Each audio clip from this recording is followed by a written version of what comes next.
L'année 2025 sera une année en Afrique de grandes élections. On a eu récemment les élections au Gabon, les élections également en Côte d'Ivoire qui se profilent. On aura une élection au Cameroun, en Tanzanie, aux Seychelles. Ces élections sont les élections présidentielles où les populations sont appelées à élire au suffrage universel l'homme qui va présider à leur destinée. Mais cette année également, il y aura une élection particulière, non moins médiatisée, mais une élection également qui va grandement impacter le devenir de l'Afrique pour de nombreuses années. Amadou, si je te dis banque en Afrique, notée AAA. Je pense directement à la BAD, la Banque africaine de développement, dont le siège est à Abidjan, une banque historique qui occupe une place très importante dans le système financier actuel en Afrique, mais qui a aussi un fort impact dans le financement surtout des infrastructures et des investissements dans différents secteurs. BAD aussi me fait penser au monsieur avec le nœud de papillon. Exactement. Adesina, je ne sais pas si je prononce bien, Non, tu le prononces bien, Nigérian le qui est en Nigérian. fin de mandat et Exactement. qui a eu à faire 2 mandats, qui a été à la tête de la BAD pendant 10 ans. Et c'est précisément tout l'enjeu aujourd'hui de la discussion, c'est de parler de la sortie d'Adesina qui, il faut le dire, a été un véritable monument, en tout cas pour la BAD, de par sa capacité à faire face aux conjonctures économiques compliquées, à maintenir la notation AAA, à faire également que la BAD continue à être au cœur de sa mission, c'est-à-dire financer le développement du continent, aider dans les différents projets en termes de préparation, en termes de projets d'études, en termes d'appui technique. Et face à cette élection, il y a de nombreux enjeux. Ouais. Il y a de nombreux enjeux, car la BAD va choisir son nouveau président. Et c'est le Game of Thrones, quoi. Ouais. C'est le Game of Thrones africain. Et aujourd'hui, dans Ubuntu Insight, ce premier épisode, aujourd'hui, nous allons nous frotter à cette question épineuse, complexe, mais passionnante. Et je pense que tu as beaucoup de choses à nous dire autour de cette élection. Oui, bon, c'est une élection à enjeux multiples, hein, comme on le sait. On sera fixé le 29 mai. Hein, il y a plusieurs candidats. Et Ubuntu Insight, comme tu le dis, il vient pour parler à peu près de ces questions d'actualité qui intéressent tout un chacun, où on va parler des enjeux de développement en Afrique. L'idée étant de présenter les candidats, de parler un peu probablement de leur parcours, de leurs forces, de leurs faiblesses et surtout de l'enjeu électoral, parce que c'est une élection qui n'est pas comme les autres, En effet. qui n'est pas comme tu l'as dit au début, comme les élections présidentielles. Nous avons surtout une particularité, c'est que l'élection, d'abord la BAD sur les actionnaires, il faut savoir que elle est composée d'actionnaires de pays membres régionaux, donc les 54 États africains. En effet. Et de l'autre côté, tu as des pays qui ne sont pas membres régionaux, mais qui sont toujours actionnaires. C'est un nombre de 27, il me semble. Oui, 27 États qui représentent à peu près 40% du poids de vote, oui, effectivement. Du poids de vote. Donc, c'est pour ça que c'est un enjeu important, parce qu'il faut convaincre tout le monde. Et aussi, il faut le dire, être président de la BAD, c'est avoir une puissance, une influence diplomatique aussi. Donc, sur cette scène, il y a quelque chose qui se joue. Au-delà de diriger une banque de développement, donc du background, du profil, il y a aussi une petite, je dirais pas guerre de positionnement, mais quand même une petite bataille diplomatique entre les États, que ce soit visible ou pas. Il y a ça qui se passe. Donc, c'est une élection où, pour s'assurer d'être élu, il faut avoir d'une part, c'est une élection à majorité double, il faut avoir d'une part 50% de la totalité, plus de 50% de la totalité des voix, donc pays membres régionaux 54 et non membres, donc les 27 confondus, et avoir aussi plus de 50% des votes des pays membres des pays africains. Voilà, les pays des 54 États. C'est pour ça qu'il y a cette bataille, cette tentative de convaincre des différents États. Donc, si tu peux nous parler peut-être, si tu as un mot à rajouter là-dessus, ou nous parler à peu près, nous introduire les candidats. Il est très pertinent, car aujourd'hui, ça montre déjà la complexité de ce qu'est cette élection. Aujourd'hui, disons, les actionnaires de la Banque africaine de développement, ce sont des États. Ouais. Et ces États-là, aujourd'hui, choisissent des gouverneurs qui les représentent. Mm. Et dans le cas d'une élection comme celle de la BAD, les personnes qui sont prédestinées, en tout cas qui ont été sélectionnées déjà, parce qu'il y a eu une phase de présélection Ouais. aussi sur le dossier, Mm. les personnes aujourd'hui qui sont les finalistes ont quand même été portées par les États. Par les États. Mais depuis tout à l'heure, on est en train de teaser notre public, mais disons quand même qui sont Nos candidats. nos candidats, parce que c'est hyper important. Oui. Et également, déclinons leur nationalité. Et d'une certaine manière, commençons un peu à avancer sur Oui, les le forces en sujet. présence. Moi, je dirais une chose déjà, c'est que on a une femme Ouais.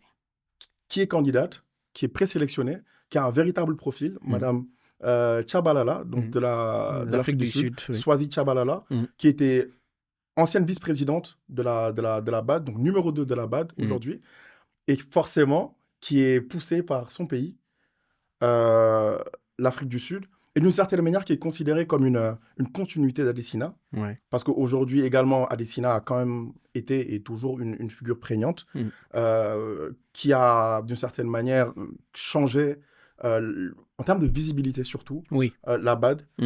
Et elle également, elle est attendue sur de nombreux sujets. Elle a notamment instauré ce qu'on appelle le capital hybride, qui est un mode de financement innovant qui a permis aujourd'hui à la BAD d'être beaucoup plus efficace, notamment dans la mobilisation d'actifs. Donc, c'est quelque chose qui est pertinent et je trouve que c'est déjà un profil qu'il faut mettre sur la table. Oui, Madame Tchabalala, elle connaît la maison, en fait. Elle connaît la maison, oui, c'est ça. Son point fort, c'est qu'elle connaît la joue à maison. domicile. Elle joue à domicile. Mais là, elle n'est plus vice-présidente parce qu'elle était dans l'obligation de démissionner. En effet. Après avoir déclaré sa candidature. Elle est soutenue par l'Afrique du Sud parce qu'il faut savoir, comme tu l'as rappelé, c'est que chaque candidat, la candidature est portée par un gouverneur de son pays d'origine. C'est comme ça que ça se passe. On va juste... tu disais tantôt que c'est une continuité de Adesina.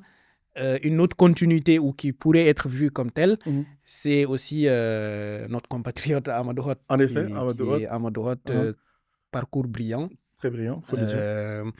Au-delà avant même d'être ministre, etc., c'est quelqu'un qui a fait ce qu'on appelle les grandes places financières, quoi. C'est-à-dire quelqu'un qui a fait Londres, Paris qui a aussi fait New York, il me semble, le Golfe aussi, à un moment de sa carrière, avant de rentrer au pays. Et il a été celui quand même qui a fondé le Fonds 6, qui est aujourd'hui une institution de financement étatique au Sénégal, Fonds souverain, qui est en train de financer pas mal de projets.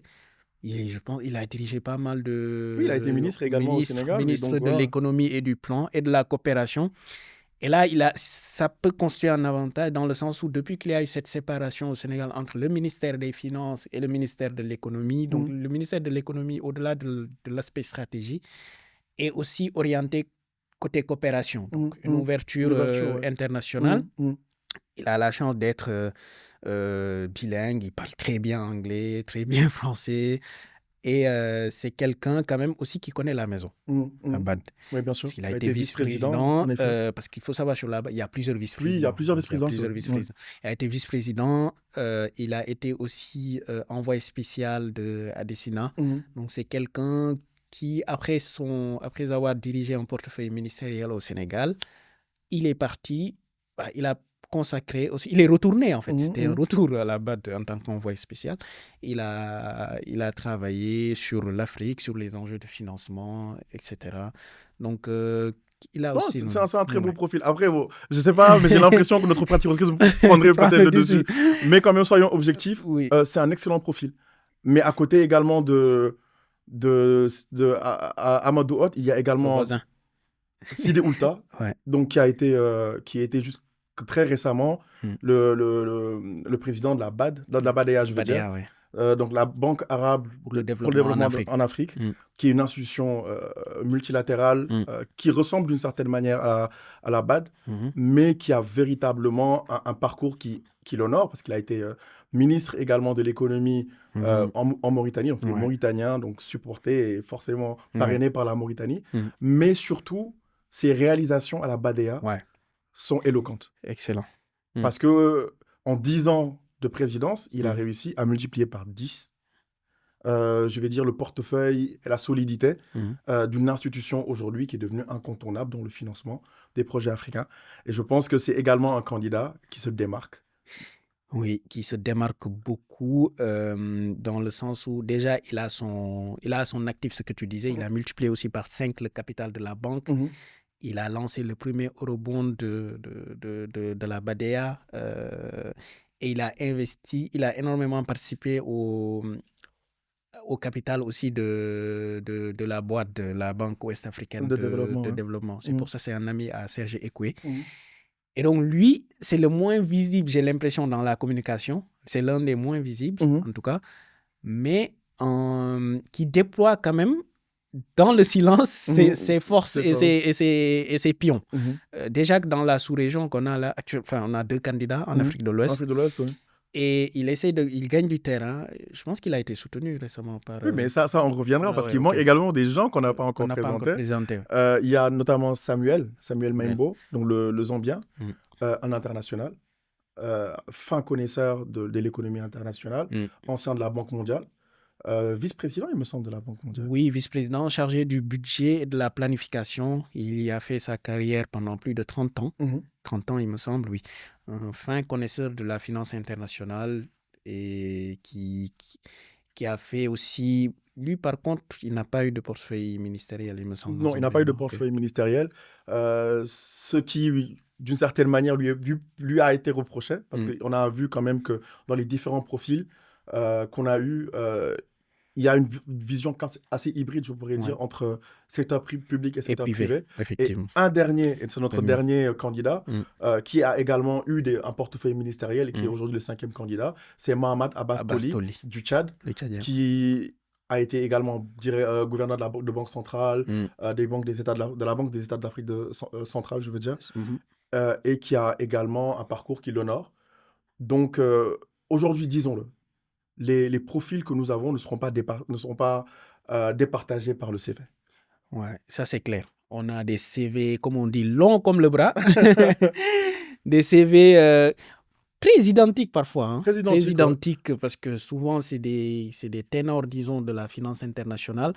Par international, ça peut être niveau mondial ou même sous-régional. Si on prend le cas de Abbas Toli, par exemple, qui a une forte assise en Afrique centrale, etc. Mais en termes de CV, c'est des gens qui ont un parcours brillant. Maintenant, Et avec un profil également assez particulier, je trouve, c'est que c'est des technocrates. Certains, en tout cas, sont des technocrates, mais en tout cas, c'est tous des praticiens de l'économie, de la finance, qui ont occupé des postes très importants, qui connaissent les sujets, qui se distinguent à la fois de par leur profil, de par leur expérience, de par leur leadership. Donc, je pense que si aujourd'hui le CV suffisait, il n'y aurait pas eu de choix. On n'aurait pas pu choisir. C'est ça. Et heureusement que ce n'est pas une élection qui se joue sur ça. Car l'enjeu de l'élection est ailleurs. Il est sur je dirais sur le vote, la répartition des votes, mais aussi sur la capacité à convaincre les différents États membres. Mais avant de parler de ça, si on fait juste globalement disons, les convergences ou sur les profils toujours, c'est que ces gens, déjà, on a parmi eux 3 qui ont déjà été ministres dans leur pays, avec plusieurs portefeuilles. Bien sûr, certains en ont occupé 2. Donc Sidi Oulta, oui. Et Abbas Toli, Amadou Hott et M. Toli du Tchad. Ils ont tous le point commun d'avoir été en tout cas dans la sphère dirigeante de grandes banques de développement ou internationales. C'est le cas pour tous les 5. Ça, c'est le cas pour tout le monde. Tous les 5. Parmi eux, il y a des gens qui ont déjà dirigé des banques, que ce soit une banque de développement ou une banque centrale. L'enjeu n'est pas le même.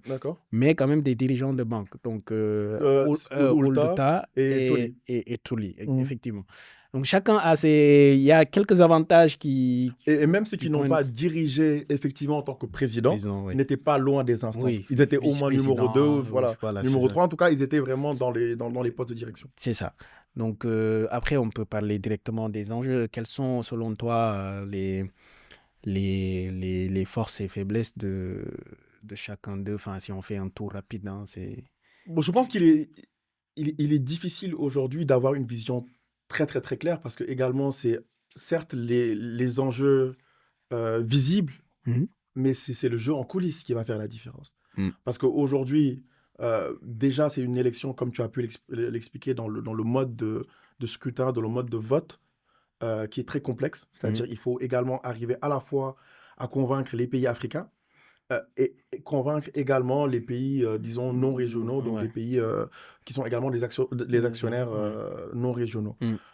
Il y a également les États Ouais. qui soutiennent diplomatiquement. Mm. Aujourd'hui, Amadou Hott a été officiellement investi par l'État du Sénégal, soutenu par Bassirou Diomaye Faye, le président Bassirou Diomaye Faye. Mm. Cyril Ramaphosa a officiellement investi et porté la candidature de Mme Tchabalala. Mm. Donc, c'est aujourd'hui des gens qui sont activement positionnés. Sidi Oulta est aujourd'hui soutenu, Ouais. non seulement par la Mauritanie, mais également par la Côte Côte d'Ivoire, d'Ivoire, oui, ce qui est d'une officiellement. certaine manière un Un poids poids en non Afrique de négligeable. l'Ouest, oui. Aujourd'hui, Monsieur Maïbo, donc Samuel Maïbo, le Zambien, aujourd'hui, il est investi par les États de l'Afrique australe et Austral, orientale. Mm. Mm. Mm. Donc, lui, il a gagné un véritable ensemble. Oui. Parce que lui, la chance qu'il a, enfin, pas en réalité, c'est seul en Afrique de l'Ouest qu'on a 2 candidats différents. Déjà, oui. Quoique l'Afrique australe, bon, sa voisine directe, c'est Mme Tchabalala. Après, à voir si... Et c'est intéressant de voir également les jeux entre ces deux-là, parce que Monsieur Zaimbo a très rapidement, Maïmo, je veux dire, a très rapidement déclaré sa participation.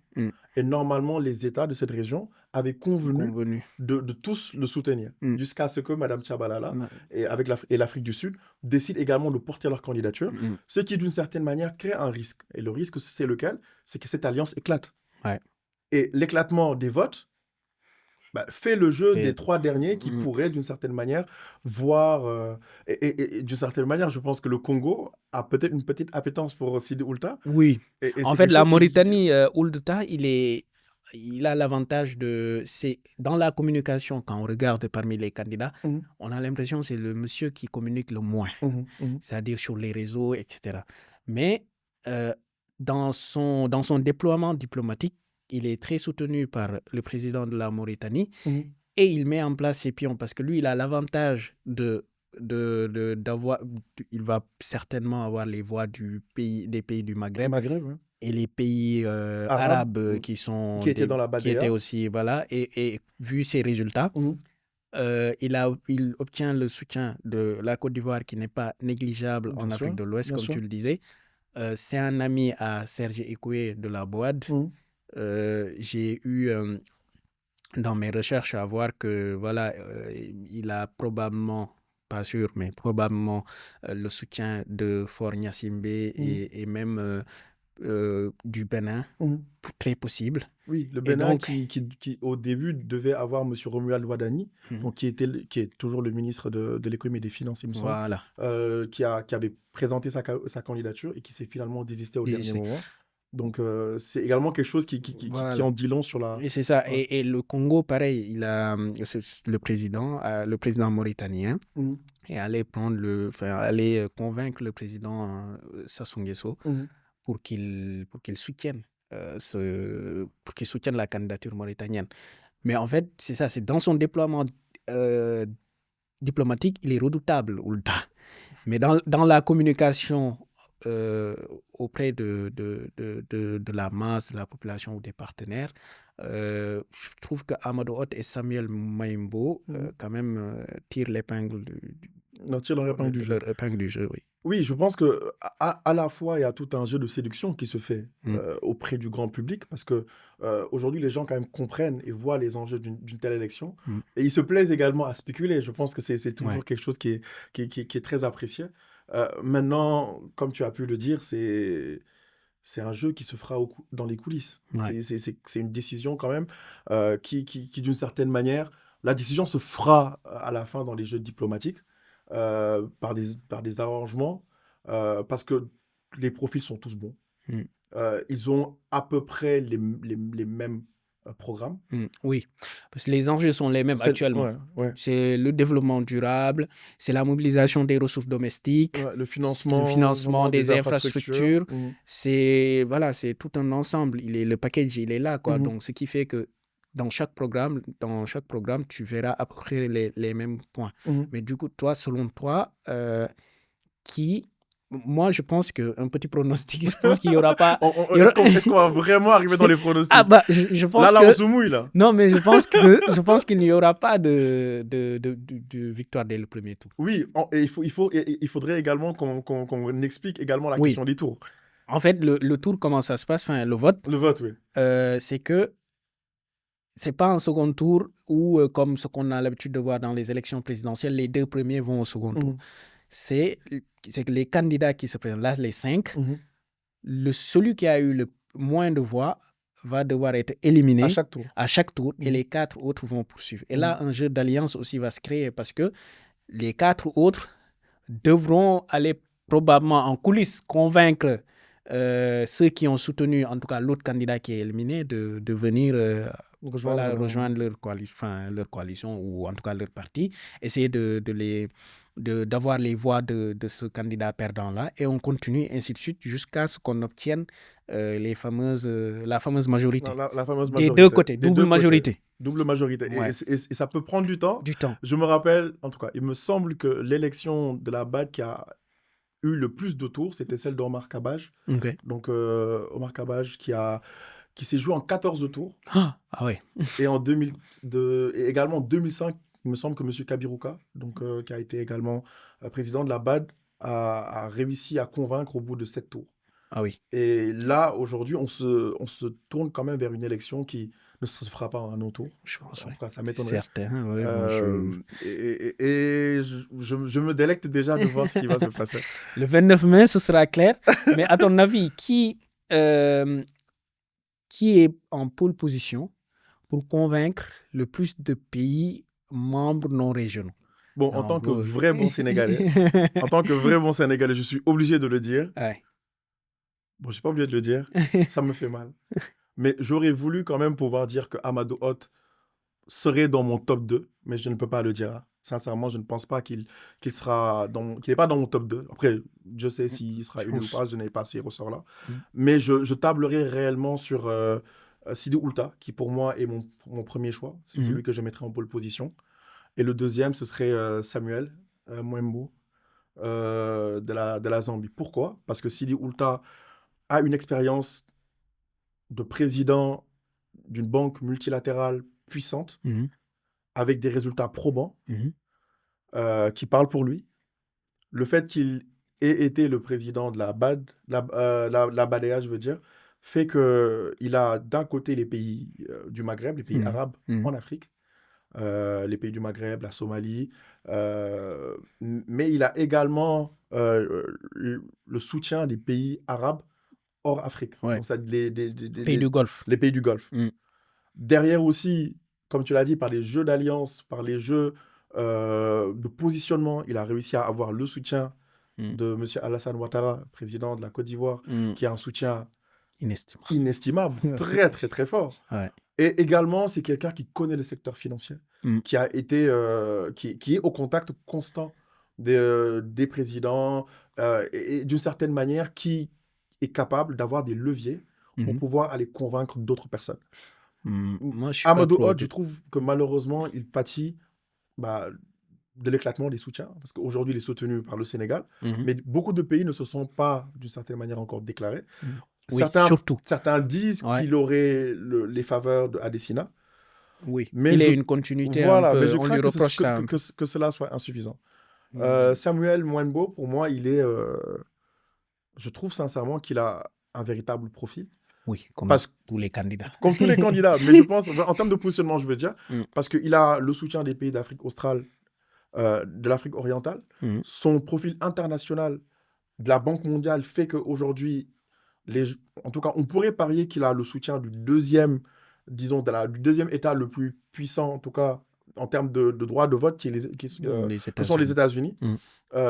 Et aujourd'hui, il pourrait séduire d'autres pays hors du continent Donc, en plus de cette zone-là qui regroupe 21 pays en Afrique, il est capable d'aller convaincre les autres pays non régionaux. Et je pense que c'est un asset qui est considérable pour lui.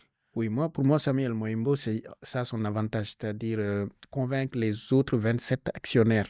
Enfin, pas tous les 27, bien évidemment, mais du fait de son poste qu'il avait auparavant, sa position, il pourrait convaincre pas mal de pays. Il y a aussi l'enjeu, je pense, anglophone, francophone qui peut jouer.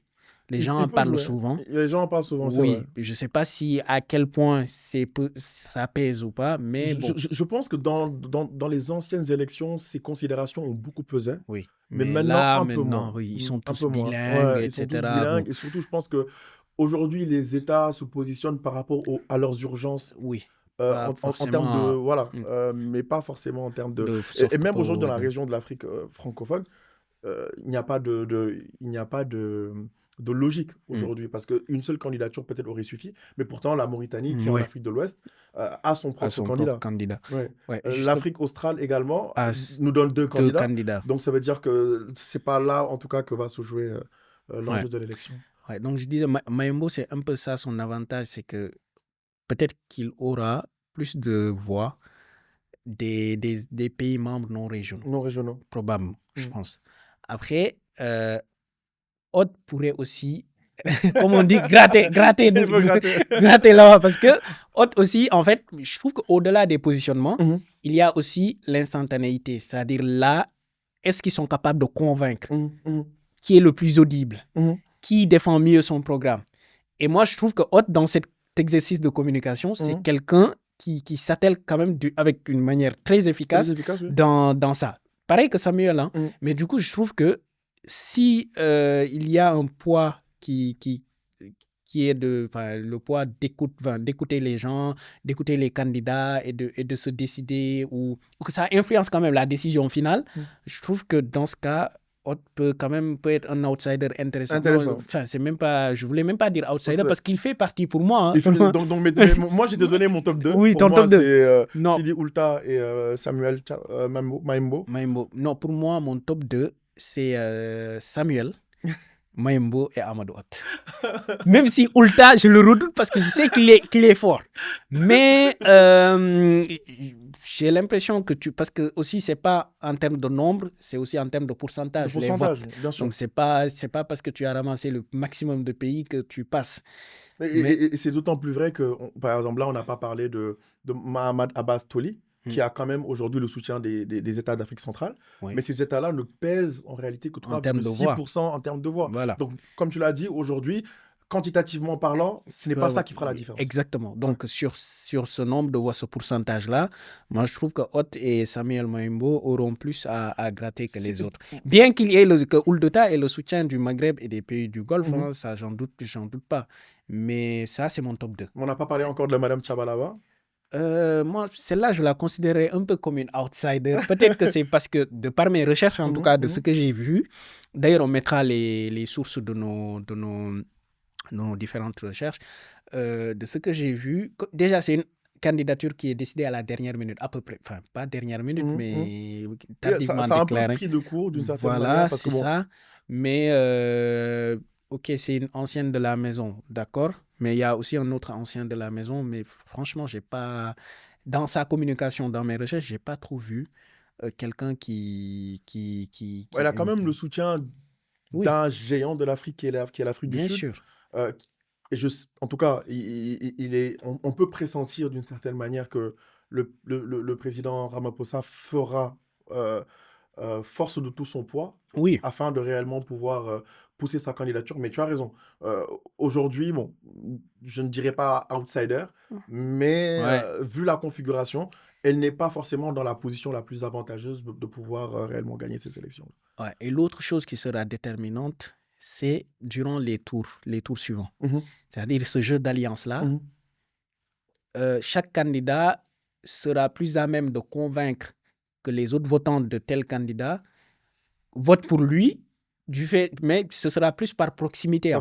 Donc, ça aussi, il ne faut pas le négliger, dans le sens où on peut arriver à des tours suivants qu'un Amadou Hott ait plus d'affinité avec son ancienne collègue, je ne sais pas, je pronostique, hein, son ancienne collègue de l'Afrique du Sud ou même du Mauritanien ou vice-versa, hein, Ould Tah peut être dans la même position, etc. Et finalement, qu'il arrive à convaincre à peu Oui, près et que ça joue, que ça pèse. Si on avait été dans une élection au suffrage universel, je pense peut-être que sa puissance communicationnelle aurait pu parler pour lui. C'est vrai. Mais derrière aussi, considérons les enjeux des États, parce que ce sont... Surtout ça. À the end of the day, ce sont ces États-là, d'une certaine manière, qui vont peser. Maintenant, oui, on est à l'abri d'aucune surprise. Et comme je dis, les CV, ils sont excellents. Les programmes sont bien rodés. Tout est possible dans cette élection-là parce qu'il y a des zones d'ombre également que nous ne voyons pas. Il y a une subtilité, sans nul doute, dans ces élections-là qui peuvent nous dépasser. Mais en tout cas, ce qui est sûr, c'est un vrai Game of Thrones. Ouais. Les forces en présence sont percutantes, sont convaincantes. Et je pense que nous attendons également dans les commentaires vos prédictions, vos arguments et vos pronostics également quant à cette élection qui, comme je dis, est très, très, très importante. Le président, je pense qu'il est élu pour 5 ans. Oui. Et il préside d'une certaine manière une institution essentielle aujourd'hui pour le développement de l'Afrique, dont l'un des enjeux prioritaires est le financement. C'est ça. On va terminer sur ce point de Ubuntu Inside et on dira rendez-vous le 29 mai. On saura qui a eu raison. Lequel des pronostics a été le plus proche de la réalité ou du résultat. Et n'hésitez pas également en commentaire à nous dire quels sont les sujets d'actualité ou pas non plus, qui vous intéressent et qui mériteraient qu'on fasse un petit inside, qu'on ait un débat constructif, en tout cas. Pas forcément de grands savants, de spécialistes, mais quand même d'amoureux d'économie, de finance, de l'Afrique. De l'Afrique surtout. Parce que comme on dit, notre objectif, c'est dire l'Afrique que nous connaissons, que nous espérons et que nous construisons. Voici l'ADN de Ubuntu Factory. Merci.